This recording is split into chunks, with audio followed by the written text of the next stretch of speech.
स्वस्ति श्रीमन्महागणाधिपतये नमः। ॐ लक्ष्मीनारायणाभ्यां नमः। ॐ उमामहेश्वराभ्यां नमः। ॐ वाणी हिरण्यगर्भाभ्यां नमः। ॐ शचे पुरन्दराभ्यां नमः।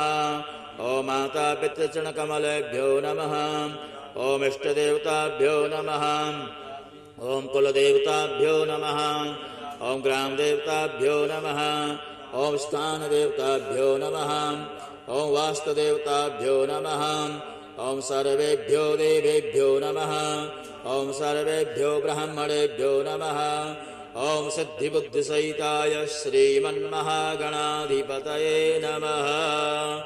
निर्विघ्नमस्तु सुमुखश्चैकदन्तस्य कपिलो गजकर्णकः लम्बोदरस्य विकटो विघ्ननाशो विनायकः धूम्रकेतुर्गणाध्यक्षो बालचन्द्रो गजाननः। द्वादशैतानि नामानि यः पठेत् शृणुयादपि विद्यारम्भे विवाहे च प्रवेशे निर्गमे तथा सङ्ग्रामे सङ्कटे चैव विघ्नस्तस्य न जायते। शुक्लाम्बरधरं देवं शशिवर्णं चतुर्भुजं प्रसन्नवदनं ध्यायेत् सर्वविघ्नोपशान्तये। अभिवशतार्थसिद्ध्यर्थं पूजितो यः सुरासुरैः सर्वविघ्नहरस्तस्मै गणाधिपतये नमः।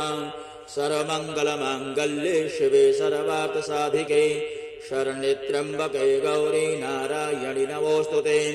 सर्वदा सर्वकार्येषु नास्ति तेषाममङ्गलं येषां हृदिस्थो भगवान् मङ्गलाय तनौ हरिः तदेव लग्नं सुदिनं तदेव ताराबलं चन्द्रबलं तदेव विद्याबलं दैवबलं तदेव लक्ष्मीपते तेङ्घ्रिं स्मरामि लाभस्तेषां जयस्तेषां कुतस्तेषां पराजयः। येषामिन्दीवर्ष्यामो हृदयस्थो जनार्दनः यत्र योगेश्वरः कृष्णो यत्र पार्थो धनुर्धरः तत्र श्रीविजयो भूते गौरवाणीति मतिर्मम। अनन्यास्चिन्तयन्तो मां ये जनाः पर्युपासते तेषां नित्याभियुक्तानां योगक्षेमं वहाम्यहम्। स्मृतिः सकलकल्याणं भाजनं यत्र जायते पुरुषं तमजं नित्यं व्रजामि शरणं हरिं। सर्वेष्वारम्भकार्येषु त्रयस्त्रिभुवनेश्वराः देवः दिशन्तु न सिद्धिं ब्रह्मेशा न जनार्दनाः। विश्वे सम्माधवं ढुण्ड्यं दण्डपाणिं च भैरवं वन्दे काशीं गुहां गङ्गां भवानी मणिकर्णिकां।